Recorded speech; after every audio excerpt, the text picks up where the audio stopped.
오늘 이 본문 속에 사도 바울의 전도 여행이 기록되고 있습니다. 데살로니가에서 또 베레아에서 또 우리가 알고 있는 아덴이라고 기록되어 있는 아테네, 그리스의 아테네에 복음을 전하러 갑니다. 바울이 가는 곳곳마다 늘 방해하는 사람들이 있습니다. 그들이 누군가 하면 유대교의 사람들입니다. 그도 그럴 것이 바울이 처음에는 유대교에 열심히 있는 사람이었습니다. 그래서 예수님을 전하는 사람들을 잡아서 옥에 가두고 스데반 집사님을 죽이는 데에 증인이 되었던 사람이 바울이었습니다. 유대교의 모든 사람들이 의문이 드는 것입니다. 도대체 저 사람은 왜 갑자기 저렇게 변했을까? 그런데 우리가 바울을 알고 보면 하나님께서 그를 부르시고 예수님께서 그를 사도로, 이방인의 사도로 쓰시겠다고 부르셨습니다. 바울은 그 음성을 들었고 그는 이방인의 사도로서 하나님의 일에 열심을 가지고 일을 행하고 있습니다. 이 데살로니가에서 또 베레아에서 사람들에게 복음을 전하는데 이 아덴이라고 하는 아테네라고 하는 곳에 우상이 가득했다고 기록합니다. 17장 16절 보면 바울이 아덴에서 그들을 기다리다가 그 성에 우상이 가득한 것을 보고 마음에 격분했다. 여기에 격분한 것은 이 하나님의 은혜를 알지 못하고 그 은혜를 우상으로 바꾸어 버린 바울의 신앙심에서 유발된 분노라고 말할 수가 있어요. 우리가 출애굽에 보면 어떤 사람이 이방 여인들을 데려다가 음행하는 것을 보고 이 창으로 그들을 죽입니다. 그래서 비느하스라는 사람, 그래서 비느하스의 질투심이라고 성경이 기록하고 있는데 아마 바울의 마음 속에서도 올라온 이것이 바로 그런 이 분노였던 것 같아요. 여러분들 유럽이나 또 뭐 이런 데 가보면 석상들 많죠. 석상들 기가 막히게 만들어놨지요. 예? 또 어떤 장군 내 얼굴도 만들어놓고 아그리빠상인가요? 미술하는 사람들 속고 머리만 이렇게 해서 스케치하는 하얀 속고 있지 않아요? 예? 아그리빠상이라고 그래요. 인상 좀 저처럼 잘생긴 사람. 그래서 그런 석상도 있고 이게 전부 다 이 그리스의 신과는 뭐냐면 사람의 형상을 하고 있어요. 신이. 그래서 사람과 같이 고난도 당하고 뭐 여러 가지 저 하늘에 있는 제우스도 있지만 사람의 형상을 한, 그래서 신과 인간 사이에서 태어난 반인 반신의 모습을 하고 있어요. 별자리 같은 것도 보면 네 발 달린 말의 몸을 가졌는데 머리가 달려있는 사람의 몸을 가지고 있는 이런 신상들, 신관들이 다신교죠. 다신교. 수도 없는 신들이 존재하니까 그 신들의 모습을 다 돌로 깎아서 새겨놓고 건물에도 그런 신들의 형상들이 수도 없이 들어가 있습니다. 당시 로마가 지배하는 세계의 절반을 지배할 만큼 강력한 군사력을 가졌던 로마이지만 그러나 그 모든 바탕에는 그리스 문화가 깔려 있어요. 그리스 문명이 깔려 있습니다. 로마라고 하는 이 나라는 그리스 없이는 남는 게 아무것도 없는 나라예요. 정신적인 모든 것들.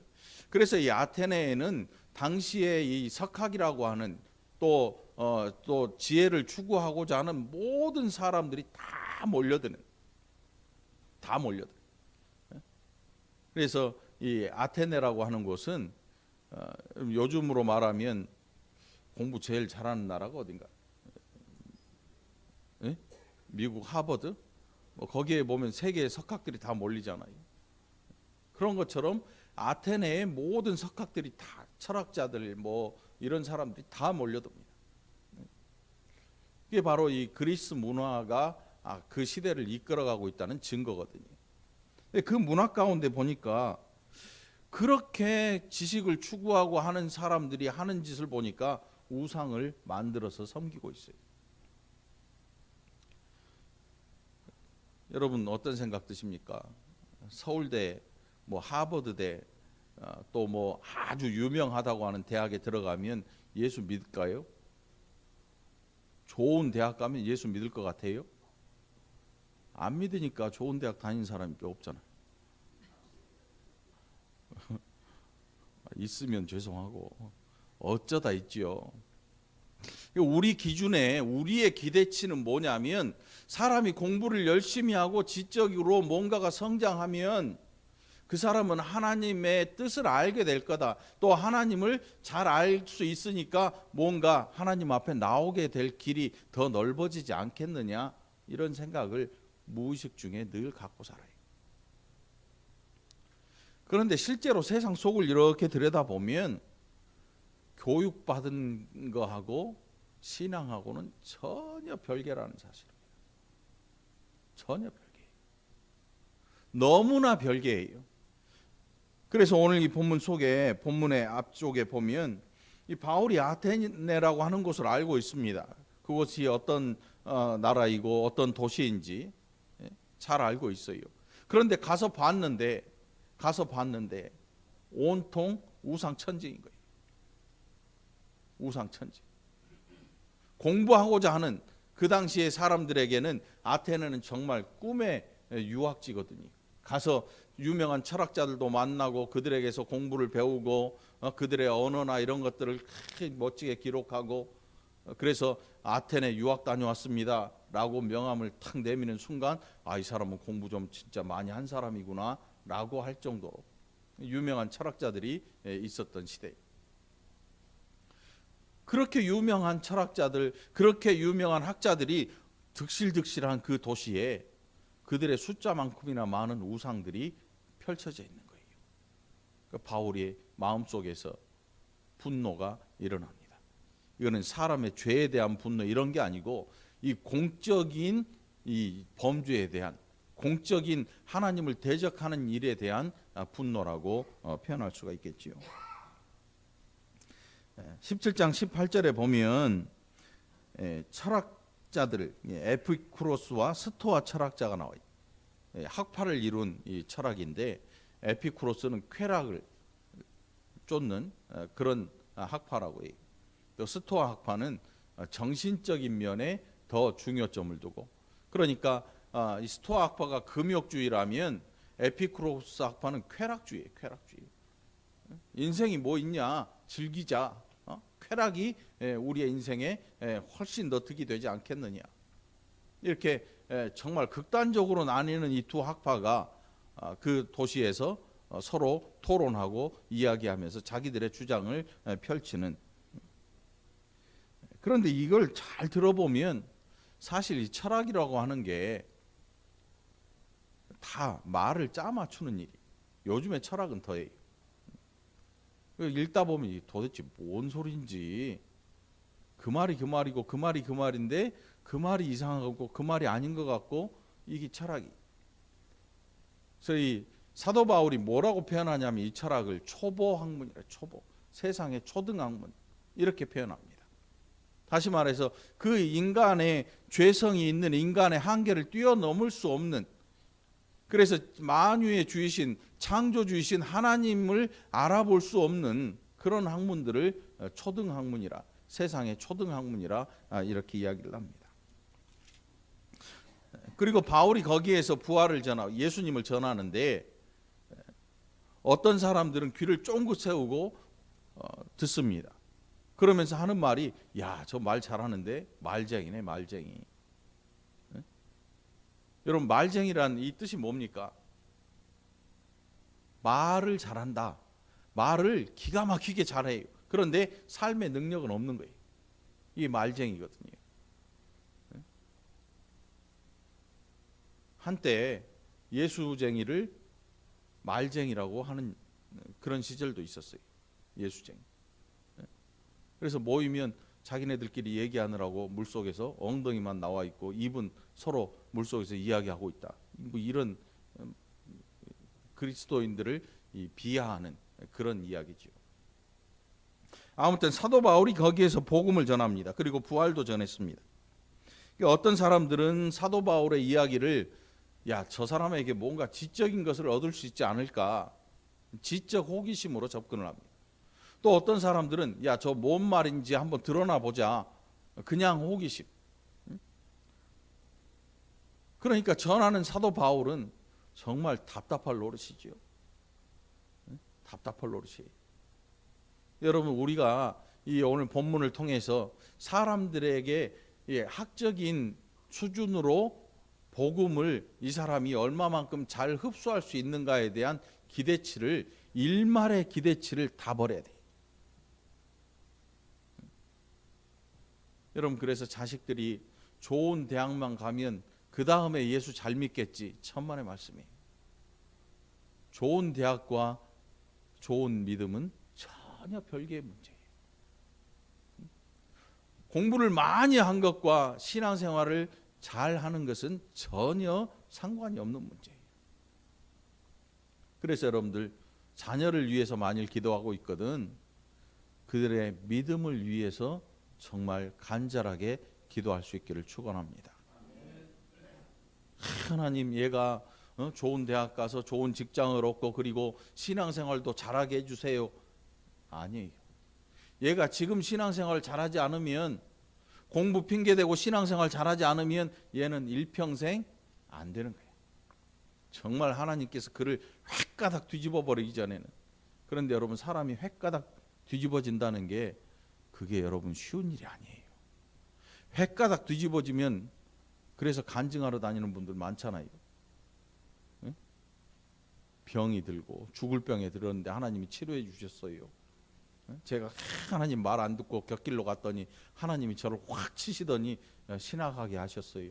뭐 이런 간증들 가끔 듣잖아요. 그러니까 여러분, 지금 잘하는 게 중요해요. 지금 신앙생활 잘하는 게 중요해요. 그래, 여러분들의 자녀를 위해서 만일 여러분들이 기도한다면, 하나님, 내 아이가 정말 지금 신앙생활 평안하게 잘하는 자녀가 되게 해주세요. 이게 중요해요. 제가 일단 공부를 다 끝낸 다음에 하나님 신앙생활도 잘하게 해주세요. 안 돼요. 성경에 나와 있잖아요. 세계의 지성들이 모이는, 그래서 철학도 하고 막 여러분, 이 소크라테스, 플라톤, 이 위대한 철학가들이 다 여기를 지나가요. 다. 아직도 세상의 철학의 줄기가 플라톤하고 소크라테스, 벗어나질 못해요. 수천 년 전, 2000년, 3000년 전에, 2000년 전에 있었던, 존재했던 그들을 벗어나질 못해요. 그러니까 초등학문이 될 수밖에 없는 거죠.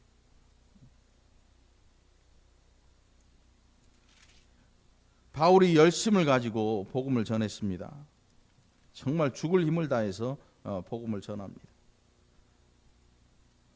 여러분, 한번 생각해 보세요. 제가 여러분들을 향해서 열심히 설교를 하고 있는데, 여러분들이 절반은 스마트폰을 보고 있고, 절반은 머릿속에 말풍선이 그려져 가지고 딴 생각을 하고 있고, 눈을 껌뻑껌뻑하면서 하늘을 쳐다보고 있고 말이죠. 그렇다면 여러분, 제가 앞에서 설교할 때 얼마나 힘들겠어요. 아무도 듣지 않는데 거기에 대고 확 외친다고 생각해 보세요. 기가 막힐 일입니다. 눈을 반짝이고 듣기는 듣는데 이 사람이 내가 말하는 이 복음의 내용에 대해서는 전혀 생각지 않고, 거기에서 뭔가 지식 한 조각을 좀 얻어볼까 하는 생각을 가지고 있습니다. 눈빛이 점점 풀리기 시작합니다. 처음에는 반짝반짝 하더니, 말을 듣더니 에이, 얻을 게 하나도 없네. 예수가 뭔데, 도대체 예수에게 배울 게 뭐가 있어? 아무것도 없지. 그는 죽어버렸잖아. 부활했다고 하는데 난 보지도 못했는데 그것을 어떻게 믿을 수가 있겠어? 저 말쟁이는 그냥 말을 잘할 뿐인 걸.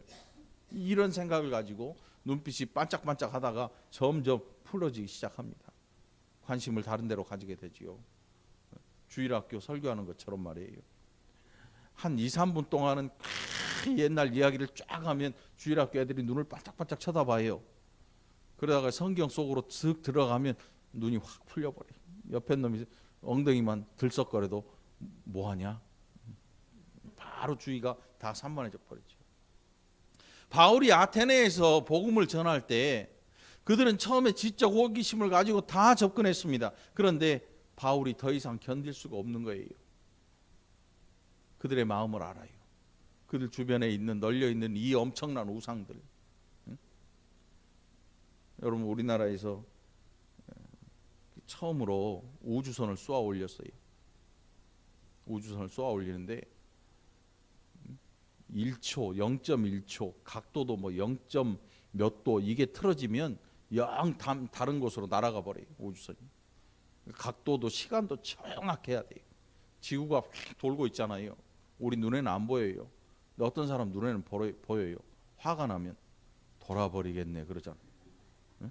그래서 지구가 돌고 있는 게 화가 나면 아 돌겠네. 돌고 있어요. 응? 그러니까 이 정말 엄청난 정밀을 요구하는 정말 과학이죠. 과학. 그런데 그 과학의 이 덩어리인 그 물체를 쏘아 올리면서 뭐 했냐면 돼지머리 고사를 지냈어요. 진짜예요, 여러분. 돼지머리 고사를 지내고 돼지 콧구멍에다가 5만 원짜리 찔러 넣잖아요. 그래서 그게 실패해 버렸어요. 돼지 콧구멍에 5만 원짜리를 꽂아가지고 돼지가 재채기를 하는 바람에 이게 각도가 틀어져 버린 거지. 망한 거야. 망했어. 돈을 수십억 원을 투자했는데 망하고 말았지. 이게 과학을 어마어마한 과학을 이루어낸 사람들의 하는 일이 결국 우상이야. 결국 우상을 섬기는. 2000년 전 바울이 전도했던 아테네뿐만 아니고 오늘 이 시대를 살아가는 우리의 시대에도 이런 일들이 비일비재하게 일어납니다.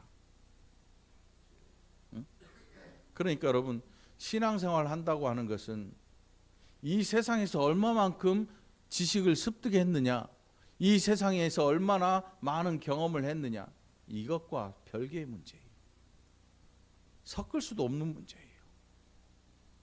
오늘 하나님께서 아테네에서 작은 열매를 거두십니다.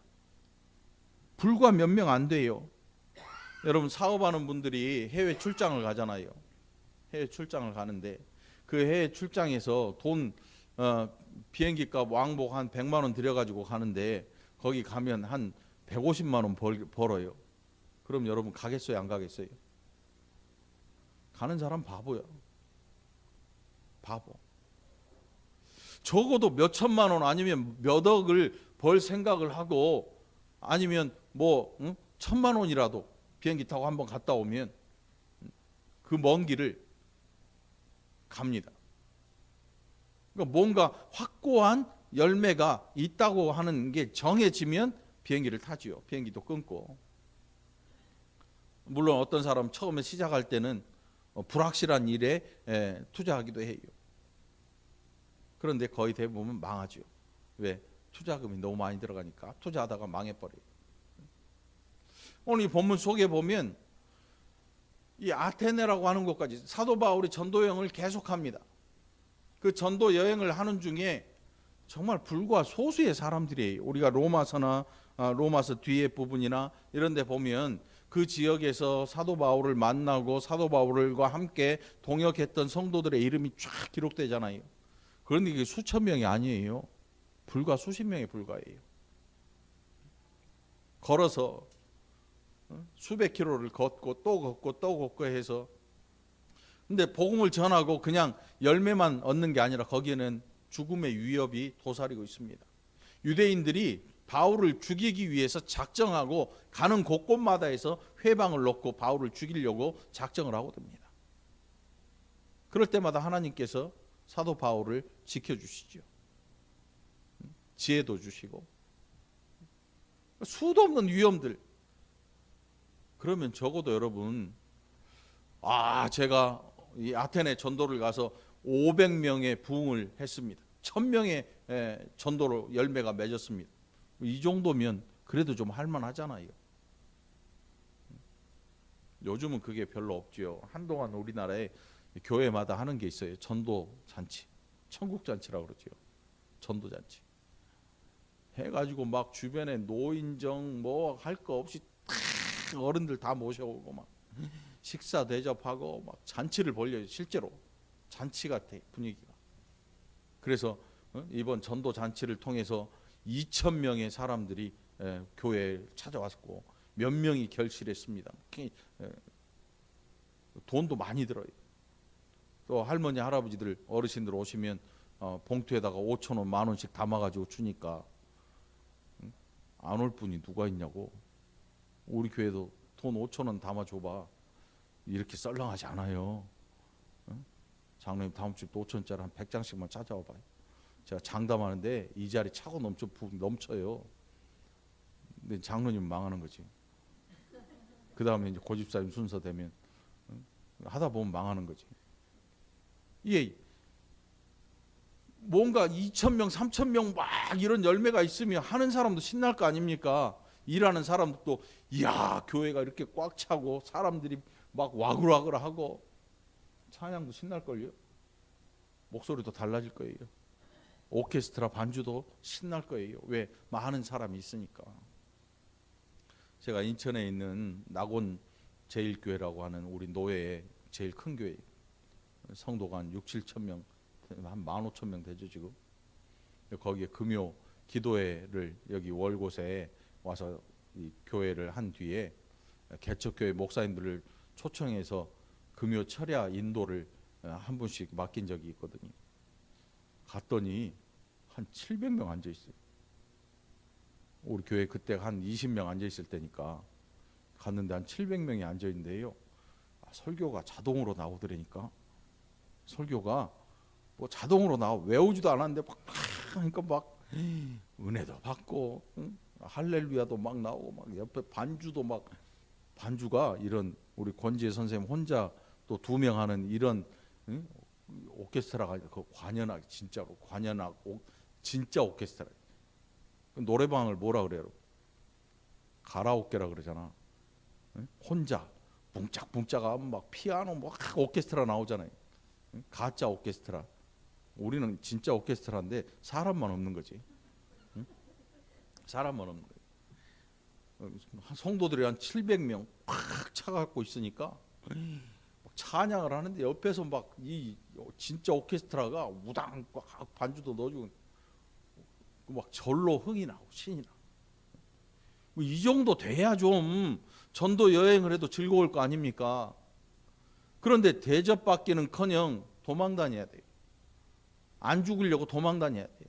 피해 다녀야 되고 숨어야 되고. 그리고 사도 바울 일행을 도와줬던 사람들은 억울하게 옥에 갇혀서 또 돈을 주고 풀려나고 억울하게 매를 맞기도 하고 이런 일들이 생기면서 고작 열매라고 하는 게 몇십 명이야. 여러분 같으면 어떻게 했어요?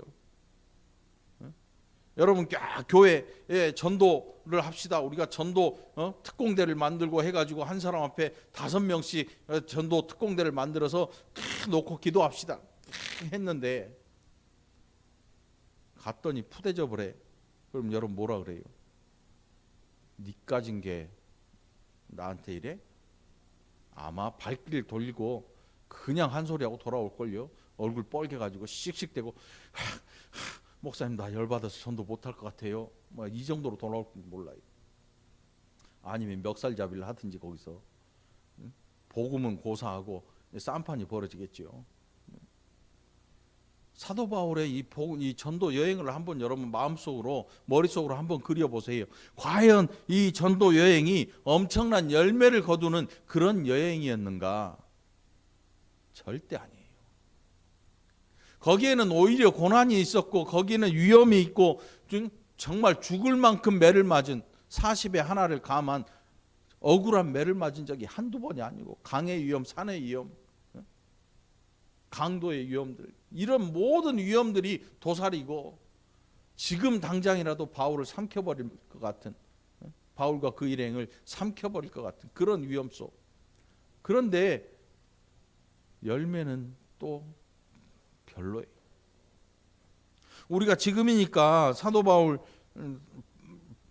기록한 이 성경을 보면서 정말 위대한 바울이다 이렇게 이야기하지요. 그런데 현장에서는 그 말 안 나올 거예요. 바울과 함께했던 실라와 또 디모데 이런 분들이 보기에는 야 이거는 정말 할 짓이 못 되네 이런 생각했을지 몰라요. 이런 생각했을지 몰라. 뭐 열매가 왕창 맺어져서 좀 사람들 앞에서 목에 힘도 주고 아니면 수많은 사람들을 움직이는 여러분, 사람이 사람 공동체를 움직인다고 하는 게 이게 권력의 맛을 들여요. 한번 그런 맛들이면 나중에 성도들이 한꺼번에 움직이는 그런 일들을 자꾸 해요. 이게 굉장히 안 좋은 거 사실. 이 중독되는 거거든요. 수많은 사람들이 손짓 한 번에 싹싹 움직인다고 한번 생각해봐요. 이 중독돼요. 은근한 재미가 있거든요. 이런 대접도 못 받고, 그렇다고 뭐 수천 명이 전도돼 가지고 쥐야 하면서 기도회를 하는 것도 아니고, 고작 해봐야 34절 보니까 몇 사람이 그를 가까이 하고 하여 믿으니 그 중에는 아레오바고 관리 디오누시오와 다말이라 하는 여자와 또 다른 사람들도 있었다. 몇 명이나 될 것 같아요? 많아봤자 뭐 10명, 20명이겠죠. 아덴까지 가서 아테네라고 하는 그 지식의 최첨단을 걷는다고 하는 그 도시에 가서 얻은 게 고작 이 수명의 사람들. 그러니까 여러분 옆자리를 한번 보세요. 여기요, 사도 바울이 전도했던 것보다 더 많은 사람들이 여기 지금 앉아 있는 거예요, 여러분. 그럼 제가 성공한 겁니까, 안 한 겁니까? 말들을 안. 제가 성공했어요, 못했어요? 뻥치시네. 아마 다 어떤 목회자님들이 여기 와도 저보고 목사님 열심히 하셔야겠습니다, 이렇게 얘기할 줄 몰라요. 오늘 우리가 교회를 바라보는 시선, 교회를 통해서 하나님이 하시는 일을 바라보는 시각이 좀 변해야 될 필요가 있어요. 우리가 바울의 일을 이렇게 하나씩 보면, 바울의 전도 여행을 보면 별로 보잘것없는 일이에요. 사실 고생은 죽어라고 하는데 열매는 별로 없는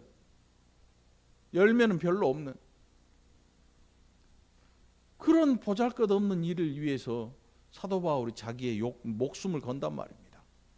거기에 있는 성도들이 이 보잘것없는 열매를 위해서 목숨을 겁니다. 억울한 일도 당하고 죽임도 당하고. 제가 생각할 때 우리는 절대로 이런 일에 투자를 안 할 것 같아요. 그도 그럴 것이, 지금 나에게 닥쳐오는 손해나 지금 나에게 닥쳐오는 좀 불쾌감, 지금 나를 핀잔하고 나를 좀 기분 나쁘게 하는 이런 것들을 우리는 참지를 못하거든요.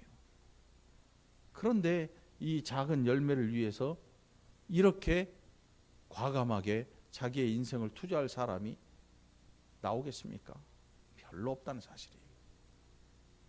오늘 우리가 우리의 마음속에 정해진 이 너무나 굳게 굳어버린 이 화석 같은 우리의 심장을 좀 확 쪼개버릴 필요가 있습니다. 그리고 오늘 정말 보잘것없는 한 톨의 미라를 위해서 투자할 준비가 돼야 된다는 사실이에요. 여기는 돈을 투자하는 일이 아닙니다. 우리의 인생을 투자하는 일이에요. 이걸 물질과 바꾸지 마세요. 물질로 하는 일이 아니고 이거는 우리의 인생 전반을 투자해서 정말 작은 열매일지라도 그 열매를 위해서 헌신하는 자들이 필요하다는 사실입니다. 얼마나 기분 나쁩니까? 너희 위해서 전도하는데 나한테 그따위로 해? 이게 없어요. 그러나 너는 예수를 믿어야 돼. 네가 나한테 아무리 핍박을 하고 네가 나한테 아무리 억울한 소리를 내도 그래도 하나님은 너를 사랑하셔. 적어도 이 정도는 돼야 돼. 우리의 인격이 정말 신앙심이 깊어질수록 우리의 인격이 성숙돼. 아까 우리 김미정 집사님이 딸기청으로 만든 정말 기가 막히게 맛있는 걸 주더라고. 응? 이게 뭐냐 그랬더니 자기가 만든 거래. 손재주도 좋아. 응? 숙성된다고 하는 것, 우리 저 뒤에 가운데 창고에 보면요, 매실 3년 된 거 있어요. 기가 막히게 맛있죠. 저기 3년 동안 숙성된 이유는 안 팔려서야. 좀 사가. 몇 병 안 남았어. 좀 사가라고. 응? 여전도에 돈 내고 사가 싸게 줄게. 한 5병 남았죠? 한 너댓 병 남은 것 같아. 3년 동안 숙성됐어. 안 팔려서. 한 4년까지도 될 것 같아요. 계속 안 팔리고. 여러분 오늘 하나님 앞에서 여러분들 나에게 다가오는 손해나 나에게 다가오는 수치 가지고 이런 하나님의 열매를 계산하지 않게 되기를 축원합니다. 결국 사도 바울이 이렇게 전도 여행을 함으로써 이 놀라운 은혜의 복음이 지금 어떻게 됐냐면 이 2억 마일이 떨어진 저와 여러분에게도 왔다는 사실. 이 정말 저주받아 마땅한 우상 천국의 나라 일본에도 복음이 가고 우리나라에도 복음이 오고 누구로 말미암아 바울이 전한 복음 거기에서 맺힌 열매들로 말미암아 오늘 저와 여러분이 예수 안에 있게 된 걸 감사하시기 바랍니다. 그래서 교회에서는 적어도 신앙생활을 하면서는 위대한 일, 이 위대한 세상이 말하는 위대한 일은 뭔가 큰 업적을 남기든지 어마어마한 실적을 쌓든지 이런 그래프 막대 그래프가 존재하지 않아야 돼. 교회 안에 이런 막대 그래프가 존재하게 되면 이거는 세상 일과 별로 다를 일이 없어요. 많은 것을 원하는 세상, 교회도 똑같이 그런 것들을 그린다면 세상과 뭐가 다르겠습니까? 똑같아지는 거예요. 오늘 여러분 작은 열매이지만 이 작은 열매를 통해서 하나님께서 하실 일을 기대하는 거예요. 여러분 여기에 100명도 안 되는 분들이잖아요. 100명은커녕 50명도 안 될걸요. 안 나온 분이 많아가지고 50명은커녕 40명? 한번 세봐 있다가 몇 명이지. 정말 몇 명 안 되잖아요. 그런데 저는 괜찮아요. 왜 괜찮냐면 하나님께서 여러분들 한 사람 한 사람을 통해서 이 땅에 또 씨를 뿌리시거든요. 복음을 뿌리시거든요. 거기에서 여러분들이 한 명의 영혼을 하나님 앞에 전도하든지 2명이든 또 여러분의 자녀밖에 없든 그건 중요하지 않아요. 정확한 것은 확실한 것은 하나님은 손해보지 않는다. 하나님은 절대 손해보는 장사를 안 하십니다. 손해보지 않습니다. 한 영혼이 하나의 밀알이 땅에 떨어져 썩을 때 우리 예수님이 저와 여러분을 구원하셨거든요. 한 분 하나님이시. 또 사도 바울이 순교를 통해서 또 수많은 영혼들이 하나님 앞에 드려집니다. 우리 모두가 밀알처럼 되는 거예요. 씨앗이 되는 거죠. 복음의 씨앗이 되는 것입니다. 여러분들 사람이 있나 없나 이걸로 만일 우리의 감정이 들쑥날쑥 한다면 아직 우리가 덜 익은 거야. 안 팔려서 저 창고 속에서 한 3년 푹 익어야 될 매실처럼 오늘 저와 여러분도 세상이 별로 관심 가져주지 않아요. 안 팔려. 잘 안 팔려. 그래도 하나님 앞에서 믿음으로 성숙되어서 작은 열매이지만 결국 맺음으로 하나님의 일에 쓰임을 받는, 또 하나님이 하시는 일에 기대치를 갖는 저와 여러분이 되기를 간절히 축원합니다. 이거는 세상의 영광을 구하는 일이 아닙니다. 이거는 내 개인의 영광을 구하는 일이 아닙니다. 그래서 여러분 낙심할 필요도 없는 것입니다. 어떤 분은 그래요.